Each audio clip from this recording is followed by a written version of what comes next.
Hello students. सो आज हम लोग पढ़ेंगे आपके जनरल नॉलेज की बुक से सेकंड चैप्टर का फर्स्ट टॉपिक है what's fishy. Look at the picture and read the labels. Which of the following do not belong to the family of fish, strike them out. मतलब हमें नीचे कुछ photos दिए गए हैं जिसमें से कि हमें पहचानना है कि इनमें से कौन सा जो है वो फ़िश के फैमिली से नहीं है। फ़ोटोज़ देख के हमें पहचानने हैं। तो फर्स्ट पिक्चर है क्रोकोडाइल फ़िश के फैमिली से नहीं आता है। क्रोकोडाइल फ़िश से बहुत अलग होता है। तो इसके आगे जो बॉक्स बना है उसमें हम करेंगे क्रॉस। फिर सेकंड है पिरान्हा। ये एक्चुअली फ़िश जैसा दिख रहा है और ये पानी में तैरता भी है, तो ये फ़िश की फैमिली से बिलोंग करता है। तो इसके आगे जो बॉक्स है उसमें हम टिक करेंगे राइट।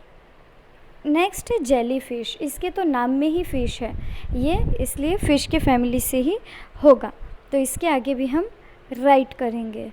उसके बाद है मैनाटी फ़िश फैमिली से नहीं है, ये एक दूसरा एनिमल है, वाटर एनिमल है, तो इसलिए ये इसके आगे हम बॉक्स में करेंगे क्रॉस। शार्क एक्चुअली फ़िश के फैमिली से होता है। शार्क भी एक तरह का फ़िश ही है। इसके बाद है बैराकूडा फ़िश के फैमिली से होता है क्योंकि वो पानी में तैरता है और उसकी भी पूँछ होती है फ़िश की तरह। फिर आते हैं स्टारफिश का भी नाम में ही फ़िश है, इसलिए ये फ़िश के फैमिली से बिलोंग होगा। डॉल्फिन भी आप सबको पता ही है कि ये फ़िश के फैमिली से है, इसलिए हम इसके आगे राइट करेंगे। फिर है लॉबस्टर फ़िश के फैमिली से नहीं है, ये अलग है, तो इसके आगे जो बॉक्स बना है वहाँ हम क्रॉस करेंगे रॉन्ग। अब नेक्स्ट टॉपिक पे आता है फ्लावर्स गैलरी। यहाँ पे हमें बहुत सारे फ्लावर्स के फ़ोटोज़ दिए गए हैं जो कि अलग अलग कंट्रीज़ के नेशनल फ्लावर हैं। जैसे हमारे इंडिया का नेशनल फ्लावर क्या है? National flower of our India is lotus. हमारे इंडिया का नेशनल फ्लावर लोटस है। तो उसी तरह से यहाँ पे अलग अलग बहुत सारे फ्लावर्स दिए गए हैं और कंट्री के नाम बताए गए हैं, जिसका कि हमें फ्लावर का नाम लिखना है कि वहाँ का नेशनल फ्लावर क्या है। सबसे पहले है भूटान का नेशनल फ्लावर है ब्लू पॉपी, इसको हम कहते हैं ब्लू पॉपी। सेकंड है अफ़गानिस्तान का जो ये फ्लावर है इससे हम कहते हैं ट्यूलिप, TULIP, ट्यूलिप। नेक्स्ट है जापान का है क्राइसैंथेमम, स्पेलिंग है CHRYSANTHEMUM, क्राइसैंथेमम जापान का है। नेक्स्ट है USA का, ये फ्लावर आप सब पहचान ही रहे होंगे, ये है रोज़। क्या है? ROSE, रोज़। इसके बाद आते हैं ऑस्ट्रेलिया का नेशनल फ्लावर है वेटल्स। क्या है? वेटल्स, WATTLES। फिर आते हैं पाकिस्तान का नेशनल फ्लावर क्या है? जैस्मीन। क्या है? JASMINE, jasmine. फ्रांस का नेशनल फ्लावर बहुत ही ब्यूटीफुल है, ब्लू कलर में, इसका नाम है इरिस। क्या नाम है? Iris, IRIS। श्रीलंका का जो फ्लावर है ये कुछ लोटस जैसा ही दिख रहा है, बट एक्चुअली ये लोटस नहीं है, इसे हम कहते हैं वाटर लिली। क्या कहते हैं? Water lily. नेक्स्ट आते हैं, ये फ्लावर है रशिया का, इसे हम क्या कहते हैं? इसे हम कहते हैं कोमोमाइल, CAMOMILE, कामोमाइल। अब इसके साथ ही आते हैं नेक्स्ट टॉपिक पे, है ट्री किंगडम। क्या नाम है टॉपिक का? Tree kingdom. Identify this plants and trees with the help of the picture and the help kit given below. अब हमें फ़ोटो देख के पहचानना है कि ये कौन सा ट्री है, और नीचे हमें हिंट में दिया गया है कुछ नाम, जिसमें से कि हम लिखेंगे कि ये कौन सा ट्री है। हर ट्री अपनी अपनी जगह पे बहुत स्पेशल होते हैं। सबसे पहले आते हैं, ये ट्री है बनियान ट्री। बनियान ट्री की क्या खासियत है? बनियान ट्री की खासियत ये है कि इसके जो रूट्स होते हैं वो नीचे नहीं होते हैं, वो ऊपर होते हैं। आप लोग देखे होंगे बनियान ट्री बहुत देखा जाता है, तो इसमें ऊपर से जो लटकता है, जिसका बहुत लोग झूला बना के झूलते भी हैं, क्योंकि वो बहुत स्ट्रॉन्ग होता है, वो टूटता नहीं है। इसलिए बनियान ट्री की खास बात ये है कि इसके रूट्स ऊपर रहते हैं। तो फर्स्ट ट्री क्या है? Banyan tree. सेकंड है tulip, sorry it's banana tree. Banana tree, इसमें बनाना भी लगा है। बनाना ट्री की खास बात क्या है कि सबसे सॉफ्ट स्टेम वाला ट्रिम है। मीन्स इसका जो स्टेम है वो बाकी ट्रीज़ की तरह स्ट्रॉन्ग नहीं है, सॉफ्ट माना जाता है। थर्ड पिक्चर है, ये कौन सा पेड़ है? ये है यूकैलिप्टस। यूकैलिप्टस को हिंदी में नीलगिरी कहते हैं। इसका ऑयल होता है जो कि बहुत ही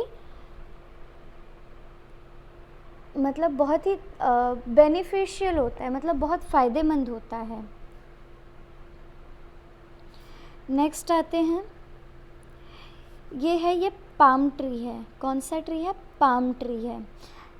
नारियल के पेड़ जैसा ही दिख रहा है, पर यह है पाम ट्री। नेक्स्ट आते हैं, ये पर्पल कलर का, ब्लू कलर का है। इस पेड़ का नाम है जाकारेंडा, JACARANDA। ये देखो कितना ब्यूटीफुल ट्री है। इसके लीव्स जो हैं वो पूरे पर्पल कलर में हैं। अब 6th नंबर पे जो ट्री है, इसे हम क्या कहते हैं? इसे हम कहते हैं बॉबब, BAOBAB। इस पेड़ की खास बात ये है कि इसके स्टेम में ये बहुत ज़्यादा मात्रा में पानी स्टोर करके रखता है। इसके स्टेम में बहुत ज़्यादा पानी रहता है। ये हर जगह पे नहीं पाया जाता है, ये किसी किसी कंट्रीज़ में ही मिलता है। उसके बाद नेक्स्ट आते हैं, ये है नीम का पेड़। ये आप लोग बहुत जगह देखे होंगे। ये कौन सा ट्री है? नीम ट्री है। और लास्ट में आते हैं FIR, फिर ट्री। ये आप देख रहे हो क्रिसमस ट्री की तरह कोन वाले शेप में है। ये ऐसा क्यों होता है? क्योंकि ये बर्फीली जगह पे नहीं तो पहाड़ वाली जगह पे होता है। तो अगर यहाँ बर्फ़ की बारिश होती है तो ये इसके पत्तों पे वो टिक न पाए, वो गिर जाए, इसलिए इसका आकार कुछ इस तरह से होता है। तो ये हम पढ़े ट्रीज़ के बारे में। अब आते हैं सर्वाइविंग स्किल्स। नेक्स्ट है surviving skills. Do you know how this animals use their skills to survive in the world? अब कुछ एनिमल्स के बारे में है जिनके बारे में ये बताया गया है कि वो किस तरह से क्या खा पी के कैसे सर्वाइव करते हैं, यानी कैसे रहते हैं। सबसे फर्स्ट है vicunas. Vicunas are found in the Andes mountains. They live in groups. They spit strong smelling liquid and chew food at attackers. Their hoofs are sharp with a thick sole and curved part, which groups rocks firmly. ये जो animal है विकेनस है, ये Andes mountain में पाया जाता है। ज़्यादातर ये लोग ग्रुप में रहते हैं और इनके जो स्पिट रहते हैं, जो सलाइवा रहता है, वो बहुत स्ट्रॉन्ग स्मेल वाला होता है। इसके अलावा इनका जो हूफ्स होता है वो बहुत ही शार्प यानी नुकीला होता है और ये पत्थर जैसी जगह पे आराम से रहने लायक होता है। मतलब पहाड़ी, ये लोग क्योंकि पहाड़ में रहते हैं तो वहाँ पे रहने के लिए उस हिसाब से इनका हूफ्स रहता है। अब नेक्स्ट है the golden eagle. The golden eagle is one of the best known birds of prey in the northern hemisphere. The golden eagle is a very large raptor, 66 to 102 centimetres in length. Golden eagle ये actually बहुत ही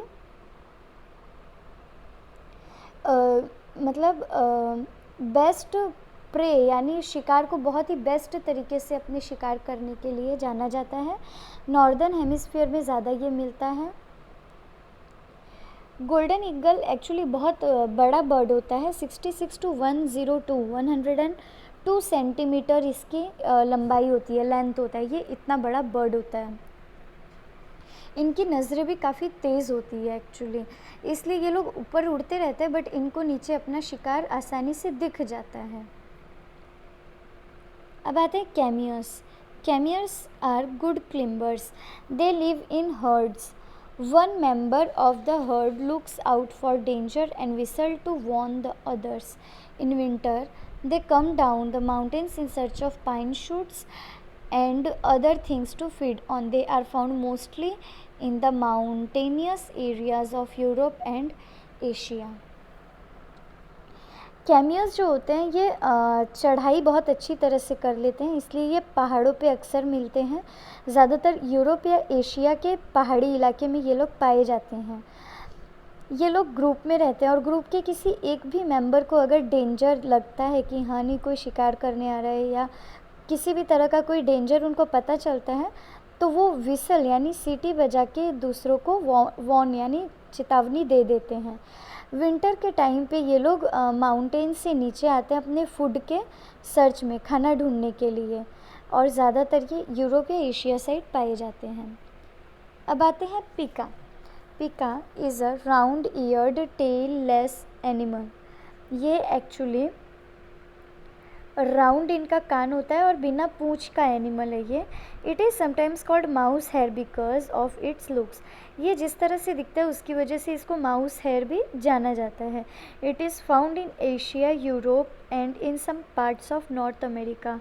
it's store dried leaves in hollows for the winter. ये अपने आप को गर्मी प्रदान करने के लिए सूखे पत्ते जमा करके रखते हैं ठंडी में बचने के लिए, ठंडी से। और ये एशिया, यूरोप और नॉर्थ अमेरिका के भी कुछ पार्ट में पाए जाते हैं।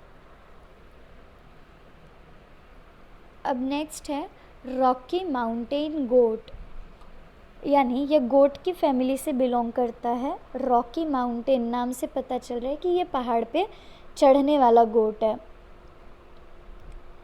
Rocky Mountain goat of North America is closely related to camels.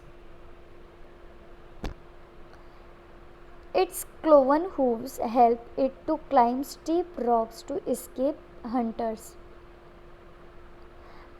जो रॉकी माउंटेन गोट होते हैं उसमें काफ़ी क्वालिटीज़ जो होती हैं वो कैमियोज़ की होती हैं। कैमियोज़ के बारे में हमने पढ़ा कि किस तरह से उनके ग्रुप में किसी एक मेंबर को भी अगर ख़तरा फील होता है तो वो किस तरह से विसल यानी सीटी बजा के दूसरों को वॉर्न कर देते हैं, चेतावनी दे देते हैं। तो ये कुछ उसी तरह से होता है। और ये अपने शिकार इनका जो लोग करते हैं उनसे बचने के लिए आसानी से पहाड़ पे चढ़ जाते हैं। Puma hunts mammals such as sheep in American mountains. It hides extra food to eat later. Most of the pumas hunt at night. It is also known as cougar or mountain lion. Puma जो होते हैं ये mammals यानी जो animals बच्चे देते हैं, direct अंडा नहीं देते हैं, जो डायरेक्टली बच्चे देते हैं उन एनिमल्स का शिकार करते हैं, जैसे कि शीप।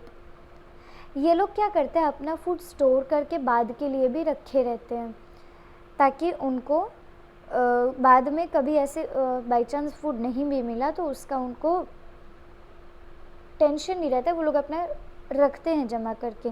और ये ज़्यादातर रात को ही शिकार करते हैं। इनको कॉगर या माउंटेन लायन के नाम से भी जाना जाता है। Ibexes live high up in European, African and Asian mountain. They feed on grass and other natural resources found in the area. Pads on the back of their feet help them climb steep rocks. ये लोग भी पहाड़ों पे पत्थरों पे चढ़ने वाले हैं। इनके पैर की कुछ ऐसी क्वालिटी होती है इनके, और ये लोग यूरोपियन, अफ्रीकन या एशिया के माउंटेन में पाए जाते हैं। ऊपर वाले एरिया में ये लोग रहते हैं माउंटेन में। ये वहाँ पे जो भी मौजूद घास या जो भी नेचुरल रिसोर्सेज यानी प्रकृति से प्रदान होने वाली चीज़ें जो रहती हैं उसी को खा के उसी पे सर्वाइव करते हैं, उसी में रहते हैं। अब है Himalayan snow leopard. Himalayan snow leopard travels long distances during day time to hunt sheep. ये लोग काफ़ी दूर तक ट्रैवल करते हैं शीप का शिकार करने के लिए दिन में। Small mammals and birds. Small mammals यानी जो छोटे स्तनधारी जीव होते हैं, यानी जो बच्चे देते हैं, उनको भी, उनका और बर्ड्स का भी ये लोग शिकार करते हैं। It takes shelter in the den during night. It has a long and thick tail. इनका बहुत ही लॉन्ग यानी बड़ा और मोटा टेल होता है। क्या होता है? पूंछ होता है। तो यहाँ तक समझ में आया बच्चों? अब इसके आगे का पार्ट हम लोग अगले वीडियो में देखते हैं। Thank you.